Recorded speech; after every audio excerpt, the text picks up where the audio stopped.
ಇವತ್ತಿನ ರೆಸಿಪಿ ಅವರೆಕಾಳು ಸೀಸನ್ ಆಗಿರೋದ್ರಿಂದ ಸೀಸನ್ ಮುಗಿಯೋದ್ರೊಳಗೆ ಈ ಥರ ಒಂದು ತಿಂಡಿ ರೆಸಿಪಿ ಮಾಡ್ಕೊಳ್ಳಿ. ತುಂಬಾ ರುಚಿಯಾಗಿರುತ್ತೆ. ಬ್ರೇಕ್ಫಾಸ್ಟಿಗೆ ಅಥವಾ ಲಂಚ್ ಬಾಕ್ಸಿಗೆಲ್ಲ ಪರ್ಫೆಕ್ಟಾಗಿರುತ್ತೆ. ಅವರೆಕಾಳು ಚಿತ್ರಾನ್ನ ಇದು ಹೇಗೆ ಮಾಡೋದಂತ ನೋಡೋಣ. ಇದಕ್ಕೆ ನಾನಿಲ್ಲಿ 1 ಬೌಲ್ನಷ್ಟು ಅವರೆಕಾಳನ್ನು ಮೊದಲಿಗೆ ಸ್ವಲ್ಪ ಉಪ್ಪು ಸೇರಿಸಿ ಬೇಯಿಸಿ ಇಟ್ಕೊಂಡಿದ್ದೀನಿ. ಈಗ ನಾನಿಲ್ಲಿ ಚಿತ್ರಾನ್ನಕ್ಕೆ ಮಸಾಲೆ ರೆಡಿ ಮಾಡ್ಕೊಳ್ತಾ ಇದ್ದೀನಿ. ಇದಕ್ಕೆ ಒಂದು ಸಣ್ಣ ಕಪ್ಪಲ್ಲಿ ಕಾಯಿ ತುರಿನ ಸೇರಿಸ್ಕೊಳ್ತಾ ಇದ್ದೀನಿ. ಒಂದು 5ರಿಂದ 6 ಸ್ಪೂನಷ್ಟು ಕಾಯಿ ತುರಿ ಇದೆ. ಖಾರಕ್ಕೆ ಎಷ್ಟು ಬೇಕಷ್ಟು ಹಸಿರು ಮೆಣಸಿನ್ಕಾಯಿ, ಹಾಗೆ ಕರಿಬೇವಿನ ಸೊಪ್ಪು, ನಂತರ ಒಂದು ಅರ್ಧ ಸ್ಪೂನ್ನಷ್ಟು ಜೀರಿಗೆ, ಸ್ವಲ್ಪ ಕೊತ್ತಂಬರಿ ಸೊಪ್ಪು, ಇದಿಷ್ಟನ್ನು ಸೇರಿಸಿ ತರ್ತರಿಯಾಗಿ ರುಬ್ಕೊಳ್ಬೇಕು. ನೀರೇನು ಸೇರಿಸೋದು ಬೇಡ.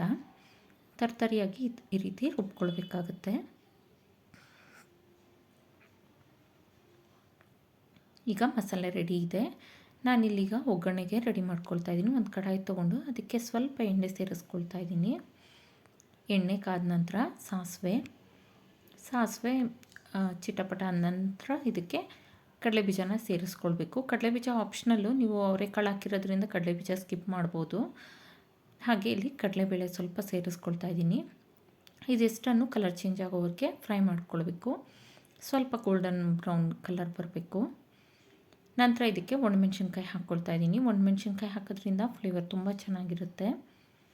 ಹಾಗೆ ಇಲ್ಲಿ 1 ಈರುಳ್ಳಿನ ಸಣ್ಣಕ್ಕೆ ಹೆಚ್ಚಿಟ್ಕೊಂಡಿದ್ದೀನಿ, ಅದನ್ನು ಸಹ ಸೇರಿಸ್ಕೊಳ್ತಾ ಇದ್ದೀನಿ. ಸ್ವಲ್ಪ ಕರಿಬೇವು, ಈರುಳ್ಳಿ ಎರಡನ್ನೂ ಸೇರಿಸ್ಕೊಂಡು ಫ್ರೈ ಮಾಡ್ಕೊಳ್ಳೋಣ. ಈರುಳ್ಳಿ ಸ್ವಲ್ಪ ಟ್ರಾನ್ಸ್ಪರೆಂಟ್ ಆಗೋವರೆಗೆ ಫ್ರೈ ಮಾಡ್ಕೊಳ್ಬೇಕು.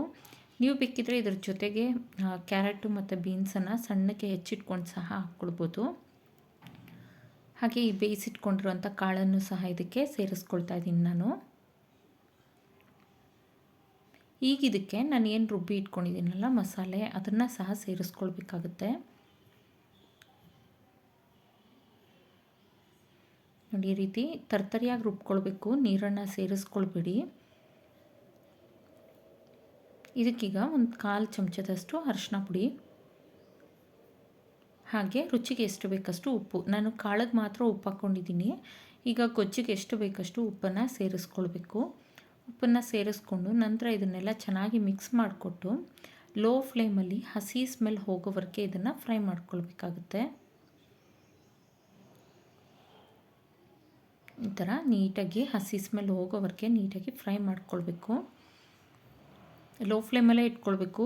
ದೊಡ್ಡ ಉರಿ ಕೊಟ್ಟರೆ ನಾವು ಕಾಯಿ ಹಾಕಿರೋದ್ರಿಂದ ತಳ ಎಲ್ಲ ಹತ್ಕೊಂಡ್ಬಿಡುತ್ತೆ. ಲೋ ಫ್ಲೇಮಲ್ಲಿ ಇಟ್ಟು ಚೆನ್ನಾಗಿ ಫ್ರೈ ಮಾಡಿಕೊಂಡು ನಂತರ ಇದಕ್ಕೆ ಮಾಡಿಟ್ಕೊಂಡಿರೋಂಥ ಅನ್ನನ ಸೇರಿಸ್ಕೊಳ್ತಾ ಇದ್ದೀನಿ ನಾನಿಲ್ಲಿ ನಾರ್ಮಲ್ ಸೋನಾ ಮಸೂರಿ ರೈಸ್ನ ಮಾಡ್ಕೊಂಡಿದ್ದೀನಿ. ನೀವು ಯಾವುದೇ ರೈಸ್ ಇದ್ದರೆ ಆ ರೈಸನ್ನು ಮಾಡ್ಕೊಳ್ಬೋದು. ಹಾಗೆ ಇಲ್ಲಿ ಒಂದು ಅರ್ಧ ನಿಂಬೆಹಣ್ಣನ್ನು ನಾನು ರಸ ತೆಗೆದು ಹಾಕ್ಕೊಳ್ತಾ ಇದ್ದೀನಿ. ನಿಂಬೆಹಣ್ಣು ಹಾಕೋದ್ರಿಂದ ರುಚಿ ಚೆನ್ನಾಗಿರುತ್ತೆ. ಕೆಲವರು ನಿಂಬೆಹಣ್ಣು ಸೇರಿಸೋದಿಲ್ಲ ಈ ಚಿತ್ರಾನ್ನಕ್ಕೆ, ಬಟ್ ನಿಂಬೆಹಣ್ಣು ಸೇರಿಸ್ಕೊಳ್ಳಿ, ರುಚಿ ತುಂಬ ಚೆನ್ನಾಗಿರುತ್ತೆ. ಈಗ ಇದನ್ನು ಚೆನ್ನಾಗಿ ಮಿಕ್ಸ್ ಮಾಡ್ಕೊಳ್ತಾ ಇದ್ದೀನಿ.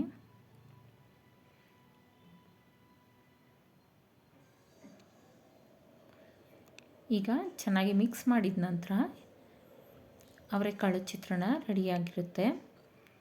ನೀವು ಇದನ್ನು ಲಂಚ್ ಬಾಕ್ಸಿಗೆ ಅಥವಾ ಬೆಳಗಿನ ಬ್ರೇಕ್ಫಾಸ್ಟಿಗೆ ಪರ್ಫೆಕ್ಟಾಗಿರುತ್ತೆ. ಈ ವಿಡಿಯೋ ಇಷ್ಟ ಆದಲ್ಲಿ ಲೈಕ್, ಶೇರ್ ಆ್ಯಂಡ್ ಸಬ್ಸ್ಕ್ರೈಬ್ ಮಾಡಿ, ಕಮೆಂಟ್ ಮಾಡಿ ತಿಳಿಸಿ. Thank you for watching. Follow for more videos. Thank you.